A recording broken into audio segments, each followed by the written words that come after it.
Primetime local news, serving the Lakeland and Midwest regions.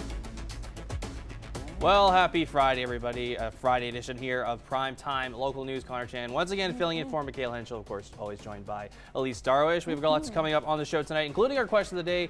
What was your first job and how old were you? I'm asking you now. My first job, I'd say babysitting. I think that was my first job, and I think I was probably about 12, 13. I think all of us kind of took the babysitting course together, and then yeah, that was probably the first paying job I had. My first job was at a sports store, actually, at age 14 or so. Oh, there you go. Cool. Yeah, not bad. But we'll read some of those comments later on the show. But right now, let's send it over to Brett Holden, who is down at the Civic Center getting ready for the Bobcats game. Tonight is the final meeting between the Sherwood Park Crusaders and your Lloydminster Bobcats. We are here at the Trip C, where tonight the Crusaders will be invading the Centennial Civic Center. Tonight, the Crusaders will be without Tyler Jetty, who is their captain with a foot injury. As well, starting in goal for the Bobcats tonight will be Cale Elder. And starting in goal for the Crusaders is Carter Guylander, who's supposed to be going in this year's NHL draft. So he will be starting tonight. Also the return of a couple of former Bobcats, so that'll be coming up tonight. We'll have a little bit more coming up from the Trip C, but let's head back into the studio where Elise has a look at your local news. The City of Lloydminster utility customers will be seeing a change in the frequency of their utility bills in the near future. Beginning on March 31st, the city will be sending out bills at a monthly rate instead of every 2 months. The change is being made because of technology that was installed last year that allows the city to collect data faster. This is all made possible with the installation of the AMI system that was completed in 2018. We now have the capability of reading the entire city water meters of 10,000 plus in about 1 hour. Using the old technology, this took about 2 months to read the same amount of data. The city believes the change to monthly billing will be beneficial for customers along with the city. But it also helps out the customers where we can now send out monthly bills, which will cut their bills in half versus the 2-month bill.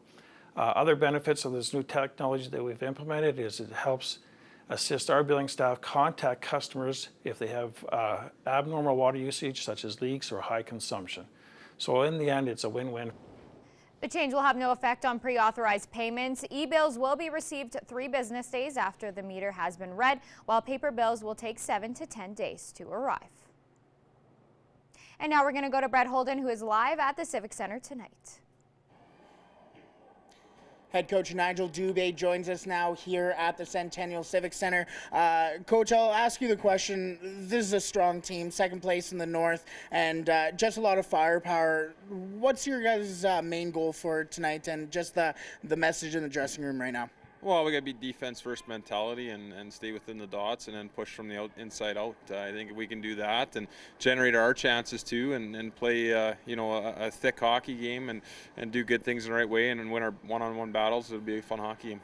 2 points back from Bonnyville is Sherwood Park. Let's talk about that power play that they have, second in the AJHL in power play production there. What can you guys do to combat that other than obviously staying out of the box? Well, I was going to say the first thing is stay out of the box. There's no doubt about that. But, we worked on special teams this week in practice, and we put a couple new things in. So we'll see how our guys adapt to it. And I think, at the same time, if we execute the game plan, good things will happen here. So, but like going back to the first point, if we can stay out of the penalty box, it does wonders.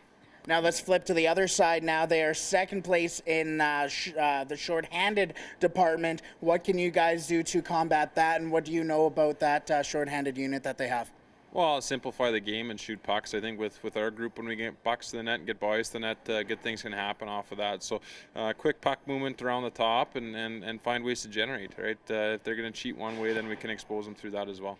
Perfect. We'll have a little bit more coming up from the Centennial Civic Center. Thank you for joining us, Coach. Thank you. We'll have a little bit more coming up. Let's head back into the studio now where Brandon has a look at your weather. Thank you, Brett. Well, taking a look outside in the city right now, it's minus 14, still a cloudy sky in through the region right now. Some light flurries in through the overnight last night, and winds right now out of the south 6 kilometers an hour. Wind chills minus 18 and records from today 5 degrees and minus 31 from 1990 and 2003. some of the current temperatures across the region right now. So we have -9 in Green Lake and Meadow Lake, -13 St. Walburg and Maidstone, -14 in Macklin, -12 in Provost right now, -12 Wainwright and Vermilion, -14 Marwayne, -13 St. Paul, -11 Bonnyville, and -11 in Pierceland right now. And currently some of the sky conditions, cloudy skies through much of the regions at the moment, and mostly cloudy skies up towards the northeast near Meadow Lake and Isle Cross, and cloudy in through Provost and Saskatoon right now. Overnight, snow is going to move in from the west and the northwest. Lloydminster, a 70% chance. Cloudy skies as you move north and northeast, higher chance as you move west and southwest. Temperatures are going to fall throughout the afternoon for tomorrow, so it's going to be warmer in the morning than the afternoon. -21 in the morning, -22 by the afternoon. Winds are going to gust tomorrow. -33 on Sunday morning, -24 by the afternoon. -34 on Monday morning, and -22 by the afternoon. Winds out of the southwest, and mostly sunny on your Monday.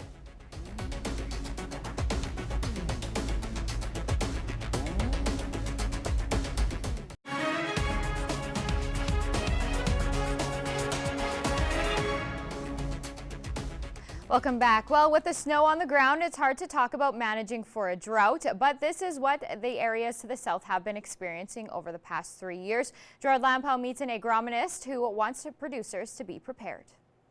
When a plant is heavily grazed, the grass responds to grazing, and then how we can start to plan for better management, especially coming out of a drought. Jessica Emmett is an agronomist who lectures at Lakeland College. She's encouraging producers to look at their grazing management practices. Like southern Alberta, southern Saskatchewan got hit really hard for the last 2 or 3 years, even in some areas. And then the Midwest, we were fortunate, but there were still some dry areas and some areas that are going to need some heavier management here and there. Emmett shares some of the key management techniques. Thinking about how long our grass needs to recover after being grazed, leaving enough material after grazing so that it can recover, so that it's not pulling from its stored root carbohydrate storage, and then thinking about how we can start to get those livestock to distribute across the landscape, eating the forages that they typically wouldn't eat, and then saving the forages that they love to eat last. It's rotational grazing with a twist of delayed gratification. Emmett gets into the math of feeding cows. It's a very technical sort of math, but it does help producers understand how much a pasture can hold and how much their herd would actually consist of and how much they need to eat. So how long can we keep them in a pasture, or how many cows is appropriate for a certain pasture, let's say. And so by understanding it, they'll be able to manage for it better. They might not be able to do the math, but they'll understand that, oh yeah, this is where it comes from. Allowing plants to rest and recover helps ensure pastures have enough carbohydrates to survive winter. Animals also have different eating habits. A horse is going to eat a lot more than a cow, is going to help us, okay, we have this long, but we need to only take 50% of our forage, leave 50% for recovery, and then how quickly can we get them back out there? Managing pastures in a drought calls for some tough decisions. You have about 50% of the actual production you normally can manage for. Now we can start to consider, and maybe that means cutting out down the herd, the livestock herd that year. Let's talk about this year with this drought, what happened. Gerard Lampow, Primetime Local News. And that's your egg news. Sports is next, but first we'll take a look at your egg prices.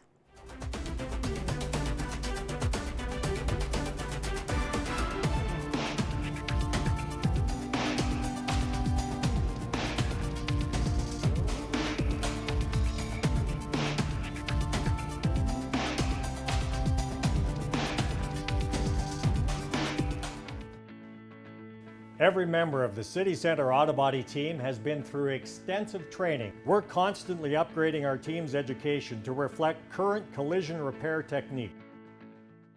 Taking a look at your local sports now, the Lakeland Wrestlers basketball teams have playoff berths secured, but the final regular season weekend series against the Augustana Vikings does provide a chance to move up in the standings. The women can finish first in the division, while men can vault Augustana for third. After a solid sweep of the Nate Ooks this past weekend, head coach Chris King believes the team has found its identity. The girls know who we are, and they're starting to really buy into that culture, which is huge for us. I think we've won now 9 or 10 of our last 12 games. So, we're really starting to be confident in who we are. For the men, getting the third seed is less about playoff matchups than it is about mindset. Yeah, we want that third seed just because that's a goal to achieve, right? We want to win. There's also opportunity to improve in a couple areas. Even still, transition, we always play good defense and get the steals, but we don't always convert. Our percentage in converting in transition isn't very good. The women's final home game kicks off at 6 p.m. and tip-off for the men follows at 8. And day one of the 2019 ACAC Women's Volleyball Conference Championship was electrifying from start to finish, and no matchup better showcased that atmosphere than the Rustlers' quarterfinal victory over the host Ambrose Lions. This was the third straight year the two teams met at the championship. The Rustlers started strong, but some errors allowed the home team to roar back to a first set victory. Lakeland then responded with a solid showing in set 2, winning 25-20. The third set was back and forth until Lions' stuff block sealed it to put Ambrose back in front, and in set 4 the Rustlers reestablished their strong side out game, sending the match into a 5th set. And in this tiebreaker, things initially looked grim as Ambrose led 8-4 at the switch. However, the Rustlers showed tremendous poise, coming from behind to win 16-14. Annika Koos was named player of the match with 24 kills and 2 service aces. The Rustlers take on the Briefcrest Clippers in the semifinals tonight at 8 p.m. on ACAC TV. And now we're going to go to Brett Holden, who is live at the Civic Center. Ben Bygrove joins us now, playing in his 6th game in the AJHL. Ben, we've not seen a huge sample size for you, but you're a physical player, as you mentioned last time we spoke with you. A lot of big hits, including a 16 penalty minute game for you. So, what do you think that brings for you, not only for to the game, your game, but to the team as well? Well, yeah, that's a big part of my game, playing physical, getting touches on their top guys. And obviously, when you can get a big hit like that, kind of gets the bench going up, gets the energy going, and yeah, it gets the boys going. So, yeah, glad to do stuff like that. Tough test in the Sherwood Park Crusaders, 2nd place in the Viterra North Division. What do you know about Sherwood Park, and what's your game plan heading into tonight? Well, yeah, they're a real good offensive team, like to shoot the puck, handle the puck, so got to play physical on their top guys, but they don't like to play defense a whole bunch, so if we can get pucks going up and get some chances on the rush. You mentioned just how offensive that team is. We spoke to your coach about how they're 2nd in the league in the AJHL in power play production. What's for you really what you're focusing on for that kind of offensive prowess? Well, first off, you can't be taking penalties. Like, you got to play physical, but find the lines so you're not in the box all night, because they'll take advantage and they'll get a lot of power play goals. But then when you do take a penalty, just get in shot lanes, sticks in passing lanes, block shots, and let the goalie see the puck. All right, so we talk to Cale quite often about his suit game, but I watched Ben walk in here with a scarf and just a full almost suit tuxedo thing. You're going to be pushing for the best dressed player on this team, I think. Well, yeah, Cale walked in. He was looking pretty good today, too. But, yeah, I'll see if I'll push him out of that #1 spot. We'll see. We'll have a little bit more coming up from here at the Centennial Civic Center, where your Lloydminster Bobcats go up against the Sherwood Park Crusaders. Ben will be playing his 6th game, as you mentioned, in the AJHL and physical body. So we'll be talking to a couple more players coming up here, but let's head back into the studio now where Brandon has a look at your weather. Well, thank you, Brett. Well, here's a picture of something that we have to look forward to maybe in a few more months. This was actually taken just outside the city about 3 years ago, so it's kind of an old photograph actually. And current temperatures in through the south, so we have -16 in Regina right now, -14 in Swift Current, and -2 degrees in Calgary. In through the central regions, -7 in Red Deer right now, -15 in Saskatoon, and -18 in Prince Albert. -13 Fort McMurray and -13 in Flin Flon right now.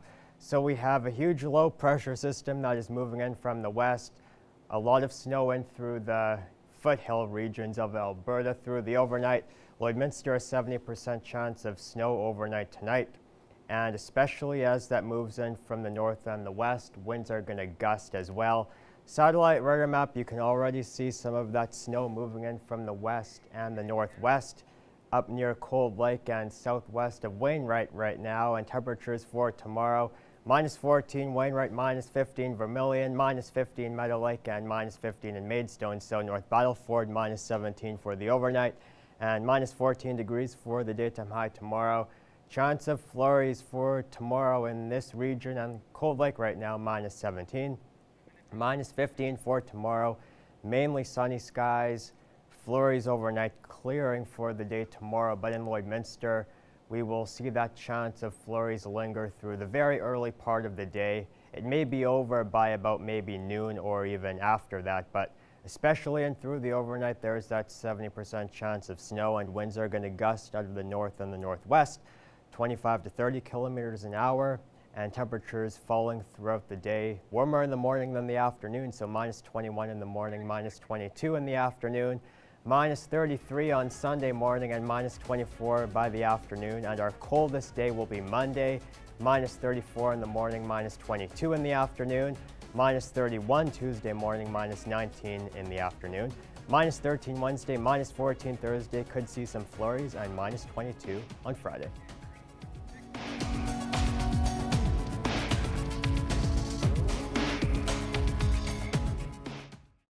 And now we're going to go to Brett Holden, who is live on location at the Civic Center tonight. Javen Leslie joins us now here at the Trip C. Javen, this is your fifth game in the AJHL, and your second game in the AJ was against Sherwood Park. What's it been like for you? Obviously, one of your first games as well was against Bonnyville, so you've been playing against some of the top-notch teams here in the league and top-notch players here in the league. What's it been like for you being able to just face those that kind of competition? It's nice to know what you're going up against. Like when you play here, however old I get to play here, it's nice to know what I need to improve on, and really it shows me where my weaknesses are. And it's nice to know that maybe my skating, like that's one thing I always know I need to work on. And it's nice to see that if I get faster, I can compete with these guys. Now, for you, let's talk about heading into tonight's game. What are you expecting from such a high-powered team, and what's your main game plan for tonight? Well, we need to play really defensively against these guys. They got a lot of offensive skill, so if we shut them down, then we can use our strengths and we can defeat them. Now, in goal for Sherwood Park tonight is Carter Guylander, a guy who's projected to go in the NHL draft this year. What do you know about Carter, and what can you kind of do to beat such a high-level goaltender like him? I don't know too much about him, but I know with any goalie, if you can get in their eyes, take away any of their sight, and just get in their faces, you'll be able to score a few more goals on them than normal. Now, for you, we're running a little bit out of time here, but being able to play in your hometown must be a wonderful thing. Let's talk about your time not only playing for the Bobcats, but your midget season just finished up here as well. Yeah, we had a great group of guys in midget. Unfortunately, it didn't go how we wanted to. We just missed out on the playoffs, and being out playing in my hometown with the junior team, it's awesome. It's nice to get some experience, play in front of friends and family, and yeah, I couldn't be more excited for the future. Perfect. Thank you, Javen. Thank you. We'll have a little bit more coming up from here at the Trip C as the Sherwood Park Crusaders invade tonight against your Lloydminster Bobcats. Let's head back into the studio where Connor and Elise will be talking about your first job and where you worked. For me, guys, I worked at Cineplex Windermere. I was working just to finish and see those movies. So what about you guys?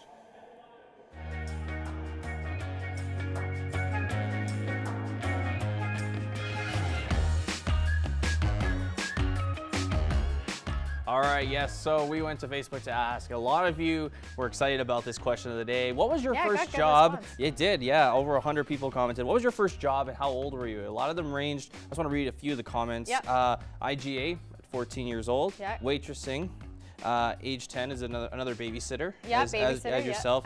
Working as doing a paper route. Oh, I have a couple friends who did paper routes too. That was a big one, I think, for a lot of kids. Another one was working as a bus person at restaurants at 14. Yeah, those are always tables. great. I was one of those as well. I did that you? as well. Yeah. But not my first job, but that was a job like I did later on, and then I moved up in the ranks there. Right. But yeah. no, I mean, we always remember our first job. I remember my very first day at work. I was super, super scared. But I mean, did you have? What was your job? Sports story. I used to work at okay. I used to work at Sport Check in West Edmonton Mall. Oh, there you go. Yeah, and then was it just babysitting for yourself, or did you actually have a job? Yeah, so babysitting, and then I'm trying to think of the first like real job I had that wasn't just like looking after family, kids, and things like that.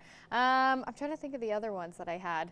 I can't think of anything off the top of my head, but I think babysitting was definitely just like that first job, and that was such a big responsibility because you're going to someone's house and you just have to take care of their kids, and you're like, I barely can take care of myself, and now I got to take care of kids. So it was a little stressful for sure. That was more for my sister as well. My sister did babysitting as well way back when she was younger. There well, you go. it's that time of the show, folks, where we showcase your pets. And of course, we're announcing our winner today. But let's take a look at the pets that are eligible from today. Ozzy and Zoe here, submitted by Tracy. Little bow tie on the top of the roof there. Very, very adorable. This is Callie, submitted there by Rita. Very cute close-up. Nice black and white noir finish there. I like that. This is Harlow, submitted by Sarah. He's so tiny, so adorable. This is Ellie. Very submitted cute. by Jenny. Those ears, though. All these dogs are so adorable. They really are. And then last but not least, this is Finnick and Freya. Very cute couple cuddling, submitted by Shauna. If your pet was shown on the show today, you're automatically entered to win a Pet Pad gift card, which we're giving away at the end of the second hour tonight on Primetime Local News. So if your pet was shown either today or throughout the rest of the week, make sure you stay tuned because you might be the lucky winner. We want to see your pets. Send photos of your pet and their name to our Facebook, Twitter, or Instagram to have them featured on Pet of the Day. Your name will be entered into a weekly draw for a gift certificate from the Pet Pad.